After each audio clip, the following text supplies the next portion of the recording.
Hello friends, welcome to Kannamma உலகம். எல்லாரும் எப்படி இருக்கீங்க? நானும் ரொம்ப நல்லா இருக்கிறேன். இந்த வீடியோவில் நம்ம காலையில் என்னென்ன வேலைகள் செய்ய போகிறோம் அப்படிங்கிறது தான் உங்கள் கூட ஷேர் பண்ணலான் இருக்கேன். நம்ம சேனல் உங்களுக்கு பிடிச்சிருந்தா லைக் பண்ணுங்கள், உங்கள் ஃப்ரெண்ட்ஸ் கூட ஷேர் பண்ணிக்கோங்க. புதுசாக பார்க்குறீங்கன்னா சப்ஸ்கிரைப் பண்ணி பெல் ஐக்கானை கிளிக் பண்ணிக்கோங்க. டெய்லி ஒரு வீடியோ பார்க்கலாம். காலையில் நமக்கு முதல் வேலை டீ போடுறது தான். டீ குடித்தாதான் கொஞ்சம் தெம்பாக இருக்கும். ஸோ அதனால் டீ போடுறதுக்காக பால் கட் பண்ணி ஊற்றிட்டுருக்கேன். நாங்கள் பேக்கெட் பால் தான் யூஸ் பண்ணிகிட்ருக்கோம். ஆவின், ஆரோக்கியா இந்த மாதிரி ஏதாவது ஒரு பாக்கெட் பால் வாங்கிட்டு உடனே டீ போடுறது தான்.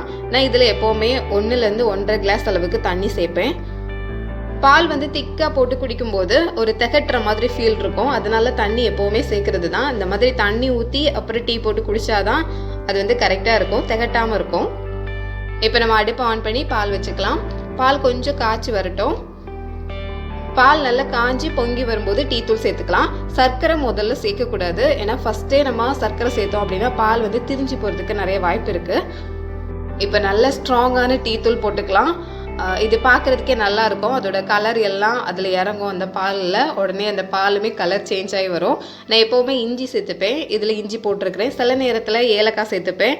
இந்த மாதிரி மாற்றி மாற்றி போட்டுப்போம். அப்படியே சர்க்கரையும் போட்டுக்கலாம்.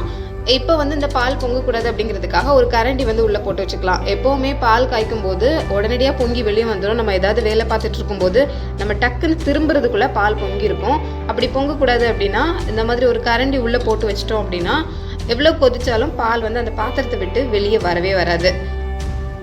இந்த டிப்ஸ் யூஸ் பண்ணி பாருங்கள். அந்த டிகாஷன் எல்லாம் இறங்கினதுக்கப்புறம் கடைசியாக தான் நம்ம சர்க்கரை போடுவோம். ஸோ நான் எப்போ லாஸ்ட்டாக தான் சர்க்கரை போடுவேன். இப்போ நல்ல சுட சுட டீ ரெடி.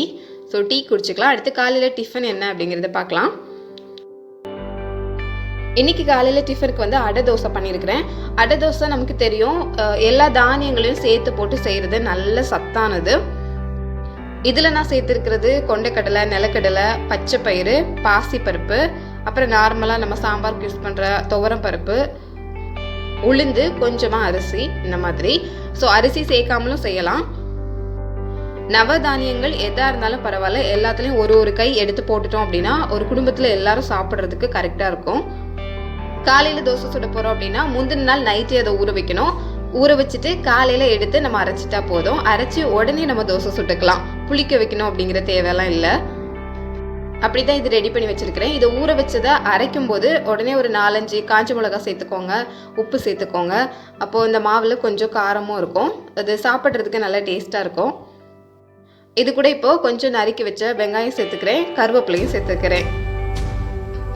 சேர்த்து நல்லா மிக்ஸ் பண்ணி தோசை சுட ஆரம்பிக்கலாம். இது ரொம்ப ஹெல்த்தியானது. வாரத்தில் ஒரு தடவையாவது கண்டிப்பாக சாப்பிட்லாம்.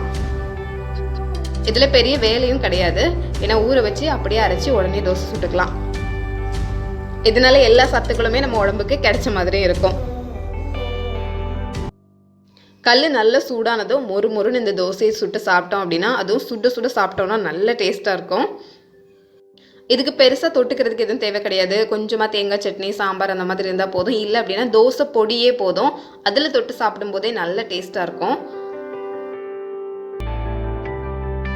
தோசை வெந்துட்டு இருக்கு.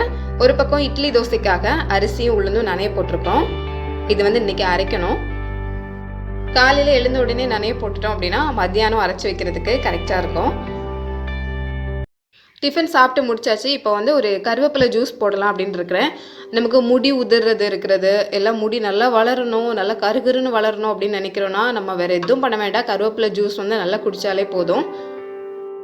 வாரத்தில் 2 நாள் இல்லை 1 நாள் குடித்தாலே பெருசு தான். ஸோ இந்த மாதிரி கருவேப்பிலையை கண்டிப்பாக மறக்காதீங்க. ஒரு கொத்து அளவுக்கு கருவேப்பிலை ஒரு கை நிறைய எடுத்து அப்படி ஜாரில் போட்டுக்கோங்க. அதில் கொஞ்சமாக தண்ணி சேர்த்து மிக்சியில் நல்லா அடித்து எடுத்துக்கலாம். கருவேப்பிலை ஜூஸ் குடிச்சிட்டு வரும்போது அதோட வித்தியாசம் நமக்கு நல்லாவே தெரியும். இதில் நிறைய சத்துக்கள் இருக்கிறதுனால, முடிக்கு தேவையான சத்துக்கள் இருக்கிறதுனால முடி நல்லாவே வளரும். கருவேப்பிலை துவையெல்லாம் சாப்பிடலாம். ஆனால் இப்போ ஜூஸ் போட்டு குடிக்கும்போது ஈஸி, நமக்கு உடனே அடித்து குடிச்சிடலாம். நான் இதில் கொஞ்சமாக இஞ்சியும் சேர்த்துருக்கிறேன். கொஞ்சம் தண்ணி சேர்த்துக்கோங்க அது அரைகிறதுக்காக. கருவேப்பிலை நமக்கு ரொம்ப மலிவு விலையில் கிடைக்கு, நம்ம வீட்டிலே இருக்குது. ஸோ இப்படி ஒரு பொருளை நம்ம மிஸ் பண்ணவே கூடாது. கண்டிப்பாக ஜூஸ் போட்டு குடிங்க. இப்படி அரைச்சி எடுத்துக்கோங்க. கருவேப்பிலை ஜூஸ் வந்து குடிக்கலாம், ரொம்பலாம் கசக்காது, குடிக்கிறதுக்கு நல்லா தான் இருக்கும். உங்களுக்கு டேஸ்ட் வந்து வேணும் அப்படின்னா அதில் வந்து நாட்டு சர்க்கரை சேர்த்துக்கலாம் இனிப்புக்காக, லெமன் சேர்த்துக்கலாம், கொஞ்சம் புளிப்பு வேணும் அப்படின்னா லெமன் கூட சேர்த்துக்கலாம். நான் சேர்த்துருக்கிறது இஞ்சி, இந்த மாதிரி எக்ஸ்ட்ராவாக ஏதாவது சேர்த்துக்கலாம். ஏலக்காய் கூட சேர்த்துக்கலாம், கொஞ்சம் மணமாக இருக்கும். இந்த மாதிரி நமக்கு ஏதாவது ஒன்று தேவைப்படுது எக்ஸ்ட்ராவாக ஃப்ளேவர் அப்படின்னா அந்த மாதிரி சேர்த்துக்கலாம். நான் இதில் வந்து இஞ்சியும் லெமனும் சேர்த்துக்கலான் இருக்கேன். இஞ்சி அது கூடவே சேர்ந்து அரைஞ்சிருக்கு. இப்போ ஒரு பாதி லெமன் எடுத்து அதில் புளிஞ்சிக்கலாம். இது வந்து 2 கிளாஸ் அளவுக்கு இருக்கிற ஜூஸ், 2 பேர் குடிக்க போகிறோம். இனிப்புக்காக கொஞ்சம் சர்க்கரை சேர்த்துக்கலாம். லெமனோட புளிப்பு, சர்க்கரையோட இனிப்பு இதெல்லாம் சேர்ந்து அந்த ஜூஸ் வந்து நல்ல டேஸ்ட்டாக இருக்கும். ஒரு தடவை குடிச்சு பாருங்கள், அதுக்கப்புறம் நீங்கள் வாரந்தோறும் குடிக்க ஆரம்பிச்சிருவீங்க. இது வந்து ஃபில்டர் பண்ணி எடுத்துக்கோங்க. ஸோ அப்போ வந்து நமக்கு குடிக்கிறதுக்கு நல்லாயிருக்கும். ஸோ மீதி உள்ளதெல்லாம் நம்ம வந்து தூக்கி போட்டுடலாம். இது வந்து கண்டிப்பாக ட்ரை பண்ணி பாருங்கள். அப்படியே மத்தியான சமையலும் முடிஞ்சாச்சு. வெண்டைக்காய் புளிக்குழம்பு, காலிஃப்ளவர் வந்து ஃப்ரை பண்ணி வச்சுருக்கிறேன். இது வந்து நல்ல காம்பினேஷன், சாப்பிட்றதுக்கு நல்லாயிருக்கும். இதுதான் எங்கள் வீட்டில் இன்றைக்கி நடந்த வேலைகள். ஓகே ஃப்ரெண்ட்ஸ், என்னோட காலை வேலைகளை தான் உங்ககிட்ட ஷேர் பண்ணிக்கிட்டேன். வீடியோ பிடிச்சிருந்தா லைக் பண்ணுங்கள். டெய்லி ஒரு வீடியோ பார்க்கலாம். சேனலை சப்ஸ்கிரைப் பண்ணி பக்கத்தில் இருக்கிற பெல் ஐக்கானை கிளிக் பண்ணி வச்சுக்கோங்க. வீடியோ எப்படி இருந்தது அப்படின்னு கீழே கமெண்ட்டில் சொல்லுங்கள்.